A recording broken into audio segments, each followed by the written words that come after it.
안녕하세요. 뿌리어나에게 인생 수필 8번째 페이지. 오늘의 주제는 저의 영국 귀국입니다. 올 초에 한국으로 영국 귀국을 하면서 저는 이민을 간 적이 없다고 말씀을 드렸을 거예요. 기억나시나요?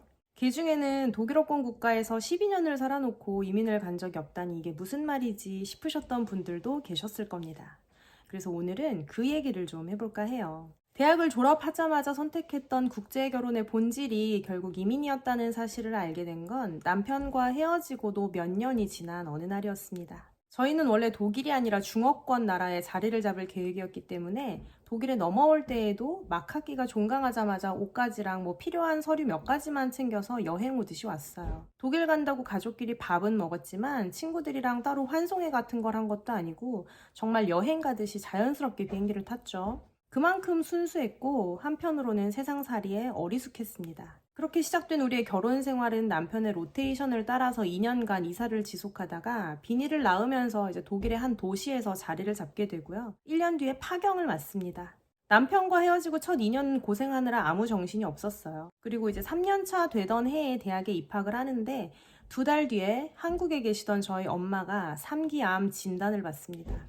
암 중에서도 굉장히 공격적이었기 때문에 언제 돌아가실지 모르는 상태에서 암투병을 시작하게 되는데 저는 그때 막 학업과 이혼 소송이 동시에 시작됐기 때문에 한국으로 돌아갈 수가 없었습니다. 그 당시에 한국에 들어간다는 건 아이가 최소 만 18세에서 최장 25세가 될 때까지 받을 수 있는 양육비를 포기한다는 뜻이었거든요. 현실적으로 저랑 아이는 계속해서 살아가야 하잖아요. 그래서 이제 아픈 엄마를 뒤로 하고 독일에서 4살짜리 아이를 혼자 키우면서 대학 공부와 이혼 소송을 병행하게 됩니다. 정말 이를 악물고 그 첫 학기를 버텨내요. 첫 학기까지만 마치면 일단 휴학을 할 수가 있었거든요. 그렇게 엄마가 생사를 오가는 싸움을 시작한 지 4개월이 지나서야 저는 엄마 얼굴을 다시 볼 수 있었고 불과 1년 전까지만 해도 그렇게 건강했던 엄마는 다시 만났을 때 머리카락과 손발톱이 새카맣게 다 빠져서 완전히 다른 사람이 되어 있었습니다. 그게 2018년에서 19년도까지의 일이고요. 이제 그때 비로소 부모님이 천년만년 살아계시는 게 아니구나 라는 걸 몸소 경험하게 됩니다. 내 자식도 소중하지만 내 부모님과의 시간 역시 유한하다는 걸 깨닫는 계기가 되죠. 코로나가 터져서 모든 게 올스탑 되기 전까지는 제가 생각이라는 걸 차분하게 할 수 있는 여건이 안 됐습니다. 그냥 정말 하루하루 꾸역꾸역 살아내기 바빴어요. 이 어린애가 어느 세월에 커서 18이 될까? 내가 과연 정말 독일에서 공부를 마칠 수 있을까? 만약 소송에 져서 학업이 중단되면 나는 이제 어떻게 먹고 살아야 하나? 엄마가 많이 아프셨기 때문에 제가 한국에 돌아간다고 해서 친정에 어린아이를 맡기고 돈을 벌 수 있는 상황도 아니었고 그나마 독일에서 제가 제 앞가림이나마 하고 사는 게 가족을 돕는 길이었습니다. 정말 너무나 힘든 시간이었어요. 키우는 엄마 마음이 그렇게 괴로우니까 밑에서 자라는 아이의 마음도 편안할 리가 없었겠죠. 아이는 계속해서 유치원이나 학교에서 문제가 생깁니다. 제가 먹고 살기 위해서 뭔가를 열심히 할 때마다 아이의 정서 상태는 점점 나빠지는데 그렇다고 아이를 방치하고 내 앞가림을 계속해서 하자니 결국 내가 뭐 때문에 이렇게 열심히 사는데 자식 망쳐놓고 돈 벌면 그게 다 무슨 소용인가 싶어서 정말 이러지도 저러지도 못하고 미치겠는 겁니다. 예전에도 한번 영상을 올렸었지만 그때가 정말 아이를 키우면서 가장 힘들었던 시기예요. 그런데 뾰족한 수가 없으니까 그렇게 억지로 삶에 끌려가듯이 살다가 코로나로 모든 게 다 록다운이 돼요.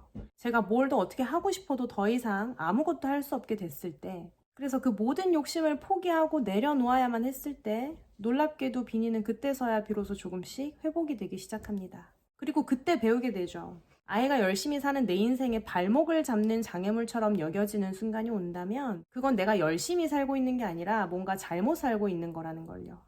아이의 문제가 아니라 육아가 버거워지는 줄도 모르고 한껏 욕심을 키워온 저의 잘못이었던 겁니다. 물론 한국에서는 제도의 영향력이 훨씬 크기 때문에 부모의 탓으로 돌릴 수 없지만 독일은 제가 내려놓기만 하면 얼마든지 여유로운 육아가 가능했어요. 그러니까 독일에 머물기도 했던 거고 그래서 그때부터는 내가 살고 있는 나라의 이점을 누리면서 느리더라도 우리 가족에게 내 아이에게 맞는 템포로 삶을 재정비하기 시작합니다. 그러면서 맥주씨도 만나게 됐고 일상 곳곳에 이런 부족한 부분을 메꿔주는 맥주씨 덕분에 저는 숨가쁘게 달리기만 했던 지난 5년의 세월을 뒤로 하고 조금씩 마음의 안정을 찾고요. 책도 읽고 글도 쓰고 가시가 가득 박혀있던 이혼의 상처도 꺼내 들여다보면서 회복하기 시작합니다. 그러면서 이제 그간 돌아볼 여유가 없어서 깊게 생각해보지 못했던 저의 상황들을 하나씩 정리해 나가요. 그렇게 2020년부터 22년까지 브런치에 글도 쓰고 사람들도 상담하고 하면서 한 3년에 걸쳐서 서서히 깨닫게 됩니다. 내가 아직 온전히 독일에 살고 있는 게 아니라는 사실을요. 그러다가 작년에 2023년 11월이죠. 여러 가지 악재가 한 번에 겹치면서 더 이상 미룰 수 없다는 걸 깨닫고 결단을 내립니다. 한국으로 들어오게 돼요. 지나고 보니까 독일살이 10년이지만 이민자의 마음으로 살았던 적이 없다 보니까 거기 살면서도 주변의 반응과 저 사이에 이런 미묘한 불협화음들이 있었어요. 그때는 생각할 여유가 없어서 그냥 그런가 보다 하고 넘겼는데 이 문제의 본질에 대해서 깊게 생각하다 보니까 그래서 그때 그랬구나 하는 것들이 뒤늦게 보이기 시작합니다. 그 첫 번째가 바로 저는 영주권이나 국적 취득에 관심이 없었다는 겁니다. 두 번째로 아이가 한국어 하는 걸 당연한 디폴트 값으로 여겼고요. 세 번째로 좋은 직장을 찾아서 대도시로 나가지 않았습니다. 마지막 네 번째가 저의 정체성을 스스로 확인하게 된 결정적인 계기였는데 저는 10년을 살면서 단 한 번도 어떤 글이나 영상에서도 저 스스로를 이민자라고 표현한 적이 없다는 사실이었습니다. 여러분도 한번 찾아보세요. 해외 사는 다른 분들은 다들 자기 자신을 이민자라고 부릅니다. 그런데 저는 언제나 저를 외국인이라고 표현했더라고요. 저도 몰랐습니다. 이걸 2023년 12월에 교통사고로 병상에 누워 있으면서 처음 인지하게 돼요. 그동안 댓글에서 때때로 다른 이민자분들이 작은 도시에서 일자리 없음을 탓한다면서 저의 삶을 안일하다고 질책했을 때에도 저는 그런 분들을 이해할 수가 없었습니다. 저의 목적은 애당초 독일 이민이 아니라 그때그때 떠날 수 없는 이유가 있었기 때문에 체류를 연장했던 거고 그렇게 그날그날 충실하게 살다 보니까 어느 날 문득 지금 내 상황에서는 아이가 성인이 될 때까지 키우기에 독일이 한국보다 안정적이라는 판단이 들었기 때문에 머물기로 한 거거든요. 독일에 사는 저의 주된 목적은 아이의 정서적 안정과 건강한 성장이었기 때문에 다른 모든 것들은 그냥 부수적이었고요. 그래서 지금보다 더 많은 돈을 벌기 위해서 이미 이곳에 형성된 좋은 사람들과 모든 인프라를 버리고 또다시 맨 땅에 삽질을 시작하는 건 당연히 주객이 전도된 욕심이었습니다. 안 그래도 가족 없이 아이랑 저 둘뿐인데 어릴 때부터 보고 자란 곳, 만나던 사람들을 떠나서 또 도시를 옮기고 새 유치원, 새 아이들에게 적응하면서 엄마는 돈 번다고 나가 있는 시간 동안 아이가 또 혼자 집에 있어야 한다면 이게 얼마나 가엾습니까? 특히 코로나 이전까지는 정말 이거 해결하면 저기서 또 문제가 터지고 그거 해결하고 좀 잠잠하다 싶으면 또다시 다른 데서 문제가 터지고 그랬거든요. 거기다 저는 맨날 이것저것 한다고 동분서주하고 그래서 삶이 너무나 혼란스러웠기 때문에 적어도 주변 환경, 사는 곳과 만나는 사람들만큼은 일관되게 유지를 해서 아이에게 안정을 주고 싶었어요. 돈 버는 시기가 좀 늦어지더라도 일단 굶어 죽는 거 아니니까 아이의 정서를 최우선으로 고려해서 그 동네를 떠나지 않은 거고 대신 그곳에서 제가 당장 할 수 있는 일들에 집중을 해왔던 겁니다. 독일어를 공부하고 대학에 들어가고 주변 사람들과 좋은 관계를 유지하면서요. 그런데 이민자의 입장은 다르잖아요. 자식까지 데리고 이민을 왔으면 하루라도 빨리 경제력을 갖춰서 영주권을 따야 합니다. 그래야 안정적인 법적 지위를 바탕으로 아이들을 잘 키울 수가 있고 특히 남의 나라에서 나와 가족을 보호하려면 경제력만큼 중요한 게 없거든요. 돈이 방패 역할을 하는 건 한국도 마찬가지인데 의지가지 없는 해외에서는 오죽하겠습니까? 그래서 어딜 가도 물설고 산설은 이민자들에게는 좋은 일자리가 주어지는 도시가 곧 정착지가 돼요.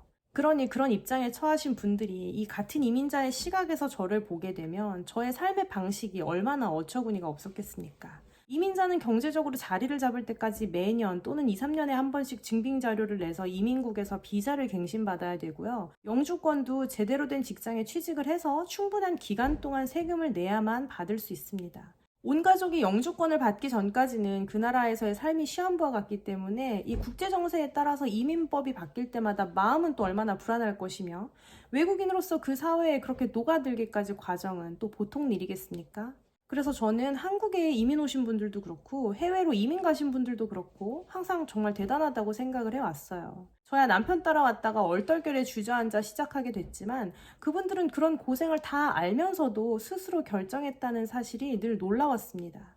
반면에 저는 아이가 18살이 될 때까지 3년에 한 번씩 큰 어려움 없이 비자가 갱신되는 입장이었고 법적으로도 외국인이 아니라 거의 자국민과 동일한 대우를 받았어요. 그래서 제가 마음만 먹으면 머물 수 있었기 때문에 영주권이 저에게는 큰 의미가 없었고 독일 사람들이 종종 영주권 언제 나오냐, 국적은 언제 바꿀 거냐 물어볼 때에도 상당히 불쾌했어요.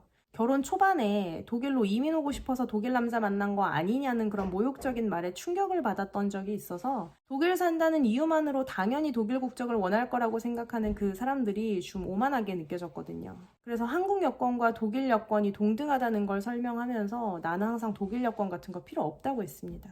그런데 지나고 보니 그 사람들은 저를 이민자라고 생각했기 때문에 당연한 맥락에서 물었던 거였고 저는 그게 아니었기 때문에 이해할 수 없었던 거죠. 제가 이걸 깨닫게 된 뒤로 다른 해외에 사는 사람들을 찾아보니까 어지간하신 분들은 다 자기 자신을 이민자라고 표현하고 계시더라고요. 그러니까 그분들은 본인이 이민자라는 걸 정확히 인지하고 있는 거죠. 애당초 비행기를 탈 때 스스로 결정했을 테니까요. 그래서 더욱 확신을 했습니다. 아, 나는 지금 일종의 장기 체류자 개념으로 독일에 살고 있었던 거구나. 그런데 이게 결혼 이민자들에게는 흔한 현상이에요. 국제결혼의 본질은 사실 이민인데 이거를 알고 결혼을 하느냐, 모르고 하느냐가 국제결혼의 성공 여부를 결정한다고 할 수 있을 정도로 국제결혼에 있어서 이 이민자로서의 정체성은 중요한 사항입니다. 이것과 관련한 테마는 제 또 다른 채널 국제결혼과 이혼연구소에서 꾸준히 다룰 예정이니까 놀러오세요. 아무튼 그래서 저의 한국행 영상에 붙은 타이틀 역시도 영국 귀국이었던 겁니다. 저는 독일 이민 10년 만에 역이민으로 온 게 아니라 10년 동안 독일에 체류하다가 영국 귀국을 한 사람이었기 때문이죠. 독일 산지 10년 만에 이민 온 게 아니라는 걸 깨달은 여자의 영국 귀국 이야기, 다음 편에서 계속 이어가도록 하겠습니다. 여러분의 구독과 좋아요는 자유, 세상 모든 한부모 가정을 향한 자유입니다. 오늘도 영상을 시청해주셔서 감사합니다. 안녕!